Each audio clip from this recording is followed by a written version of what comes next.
What is up, everybody? Welcome back to the Royale YouTube channel. I am your host, Kevin Coleman, and we are back with another 2023 rookie mock draft. So we're going to be looking at just kind of where everything's at after the combine. We've had a ton of fun there this last weekend and just where the value's at. And I think now we're starting to kind of get a shape of like where we can see some tiers at. So we're going to be diving into that. We're going to give you guys some spotlights, but in this one, we're going to be looking at RAS score and what is that relative athletic score, and kind of give you some player comps and comparisons of what these guys could be at the next level.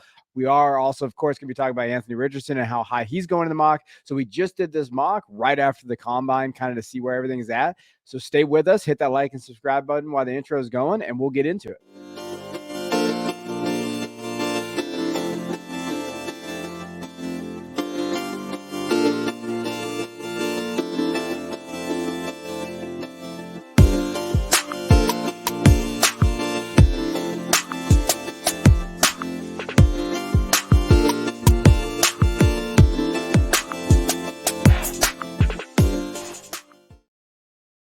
All right, let's dive into it. So we're gonna be looking at the rookie mock. I'm gonna break you around. We're gonna go through all 4 rounds and kind of go over it. So let's look at the first one. So these are pretty much set in stone in terms of where we're seeing value at, and then we're gonna talk about the 107 because it can be flipped. But the first 6 picks here, Bijan Robinson came out, and what you're seeing on the screen is their measurables from the combine. So we have that all inputted.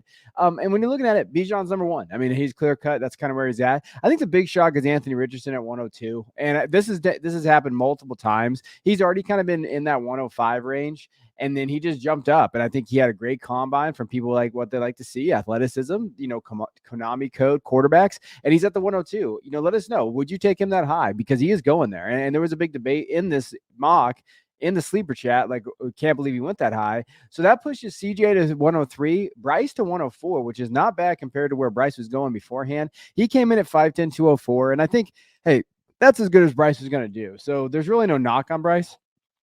Obviously, we're going to see him throw at his pro day, those type of things. I thought CJ probably threw the best out of everybody at the combine.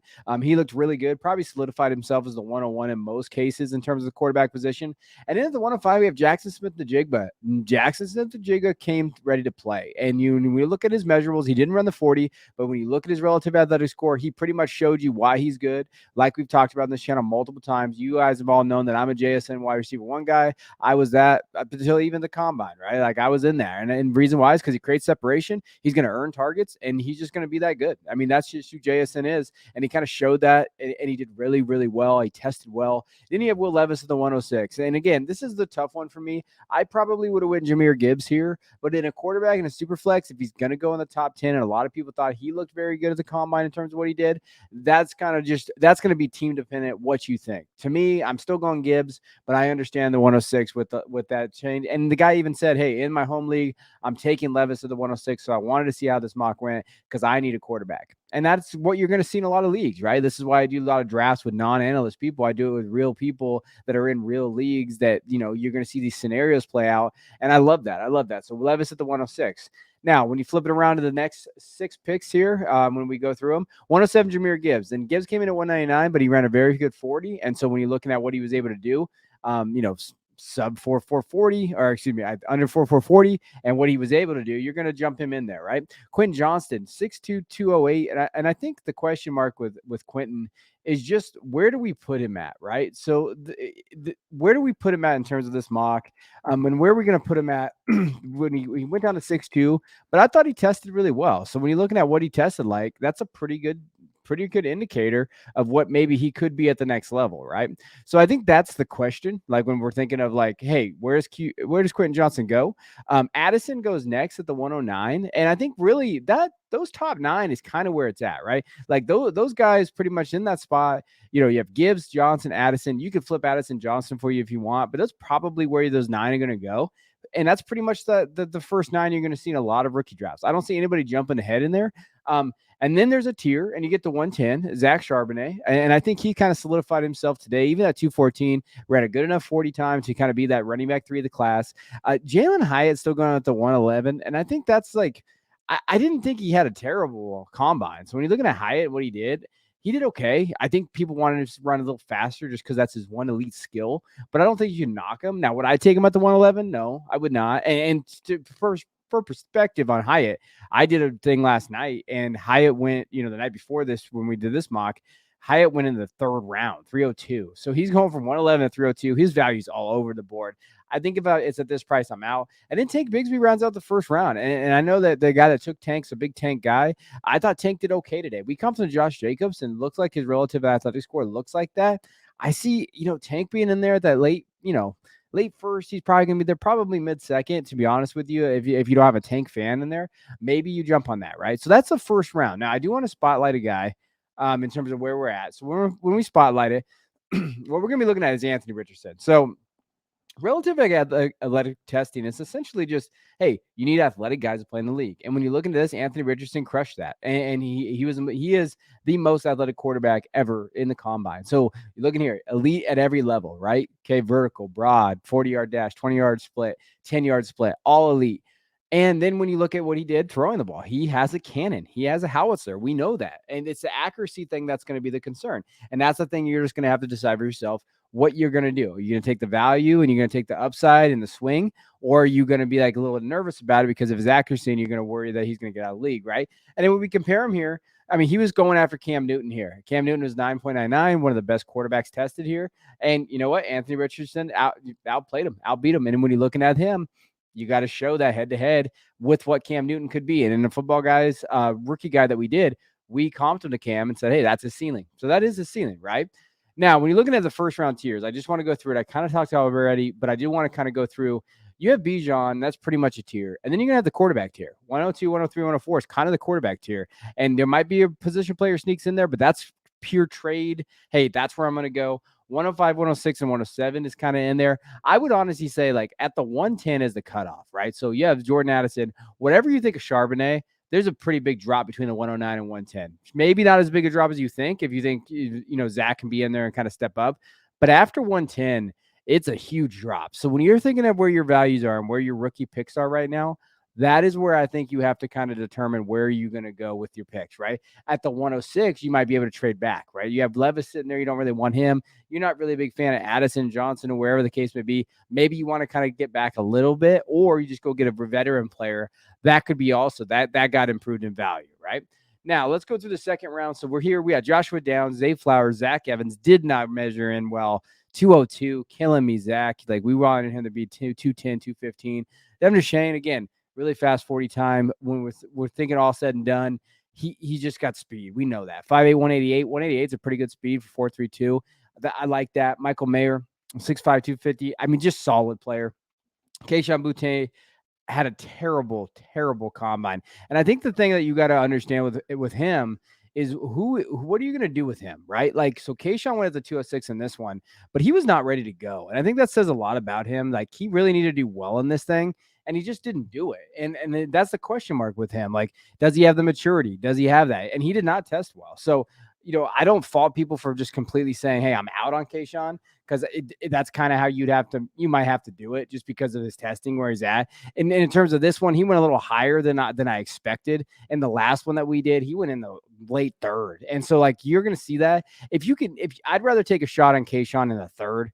Like if you're going to like, hey, if he falls that low, you're just going to bet that, hey, he's got the talent. He's going to step it up when he gets to the NFL. But right now he's not shown that. Right. So that's I think the biggest question mark with him moving forward. But that's how the first 6 rounded out. Then the second 6, you got Sean Tucker, who did not run. So he didn't run. And the one thing that we wanted to see him do is run, and he didn't do it yet. There's some concern with Tucker. He's not going to have that athleticism. So I'd like to see what he's going to do. There's concern he's going to be in the 4.5s. If he's that, I mean, his profile's done. Where he measured in at, I think that's the reason why. So if he's going to measure in it where he could, that's just going to be a struggle for him. Like, hey, what's his value moving forward? Kendra Miller, again, didn't run, but 5'11", 215. Kincaid, he fell down a little bit. Like, he had an okay little bit of a draft, but when you're looking at overall, like what we expected from Kincaid, I guess he had really poor interviews. So people that were there talked about how he didn't have a great interview. He's pretty short with people. Didn't really set himself apart. That's a red flag, and so that's something to look at. I will say one of the biggest winners from this draft is Marvin Mims, or from the combine. I've talked about Mims on this channel, so if you've been here, you've been with us a while, he's kind of a sleeper. I already kind of mentioned in my sleeper episode. 183, 5'11", came in, tested really well. We're going to talk about his test and I'll show it to you guys. Tajay Spears didn't run, but again, measurement, we knew what that was from the Senior Bowl. Roshan Johnson probably is 212, but we thought maybe it'd be a little higher in this 40. Did not run very well, 4.62 in that area. So again, that's kind of where that area is kind of going. Player spotlight for these guys. So if we're just taking a look, Marvin Mims, just looking at this, I mean, his height and his weight is always going to be one of those things where it's like, yeah, where's that at? But his 40-yard dash, 4.38, that's elite, right? Like we love that. 20-yard split was elite. 10-yard split was elite. Vertical, like 39-inch vertical, man. Broad jump, those things. Like he did very well. We know that was it, what he is. We did it on our Patreon episode on Marvin Mims. We kind of highlighted this stuff. We already kind of knew that as well. When you're looking at player comps, look at Brandon Cooks. I think this is a pretty good comp in terms of what he is. And if he can become Brandon Cooks, that's what you're looking for in a late second, early third, mid third kind of player. Marvin Mims is a great buy right now in those type of formats. Now, looking at the third round, Chase Brown had a good weekend. Darnell Washington had an amazing one, getting him in the third. Cedric Tillman, Rasheed Rice, Luke Musgrave, Israel Abanikanda didn't run, but that's something to look at as pro day. Hendon Hooker, Eric Gray's out there still a value of 308. Evan Hull, he had a good combine. I don't know what he's going to be, but people seem to like him a lot. Xavier Hutchinson, Raheem Jarrett, Dwayne McBride. So that's kind of where you're looking at. McBride came in really light compared to what he was. 209 is not something that you want to see with McBride's profile. But I do want to spotlight when we go through here. Darnell Washington, I mean, he had an amazing, testing numbers. His RAS was 9.78. You're looking at his height, 6'6". You're looking at his weight. And again, his 40-yard dash. That's a big boy going 4.65. 20-yard split, 10-yard split was really good. Vertical, not as great as you'd like to see, but nothing terrible. Broad was there. He tested really well. His blocking, he's one of the best blockers in this class, and so he's going to get on the field. So, and I think the NFL is moving right to that 12 personnel. With this class and the running backs coming in, I think we're going to see a shift in offenses. We're going to see a shift back into that kind of that, like, hey, 12 personnel schemes now. So I think Darnell's going to have that run. Now, we had this comp in the rookie guide, and I still think it matters. I know he tests a little bit better, but Martellus Bennett, I think, is a good kind of comp for him in terms of what he could be from a fantasy perspective. I don't necessarily know what Darnell is going to be like his overarching ceiling, right? But I think Bennett could be like, hey, that floor. Okay, he's going to score touchdowns. He has those good weeks, and you see that, right? That's I think is a good comp for him, and I think it's a safe comp for Darnell. Again, people talk about how he's not going to have that dominator rating. He doesn't have the receptions that he had. I know he played with Bowers, but there's a reason also why they use him the way they did, and NFL might. But I think Washington can carve out a 10-year career, right? But what does that mean from a fantasy perspective? I think that's the thing that we're concerned about. Now, to wrap up the fourth round real quick, just to go through it, Kenny McIntosh, Sam Laporta, still getting undervalued. I love Sam at 402. Trey Palmer, Deuce Vaughn, 5'5". He's a little guy. So just know, 5'5" is little. Parker Washington, Mohamed Ibrahim, Keaton Mitchell, Zach Kuntz, Puka Nacua, A.T. Perry, Andre, I'm just gonna go Andre from Princeton. We'll get into the last name once he gets drafted. Charlie Jones from Purdue, and I think Andre's the guy that we want to highlight. I think he really came out and he tested really well. The question for him, and this is the question that scouts have talked about, and I've seen people also talk about it with him, is that can he catch the ball? I think he has a lot of drops. I don't think he looked very good in terms of like, hey, his ability to catch, and hey, his route running and technique. He played at Princeton, that's something for competition. What happened? So Andre is one of those guys that he's gonna look. Hey, he looks it. 205 is good. He wasn't listed at that, right? 6'3". He has that athletic comp, and it's easy to comp him to somebody here. Just comp him to our boy Christian Watson, right? They comp very well together in terms of what they did. Shuttle, 3-cone, everything there. 40-yard dash. You see that there. 4.43. Bench about the same. Height, everything there. So could he be this year's Christian Watson? I think is the question to ask out there in terms of now. I think the thing that Watson had on him was draft capital. So if Andre gets the draft capital, they're okay. But there's a lot more wide receivers in terms of the talent. Someone might fall in love with him though. And the NFL teams are copycats as well. They see what Christian Watson did last year. Maybe they think Andre can do that as well. So they just go up there and reach and they grab him, right? And I think that's what you have to look for. Now, just to show you kind of the overall mock and just to kind of give you an idea of where everybody went, I wanted to throw it up on here.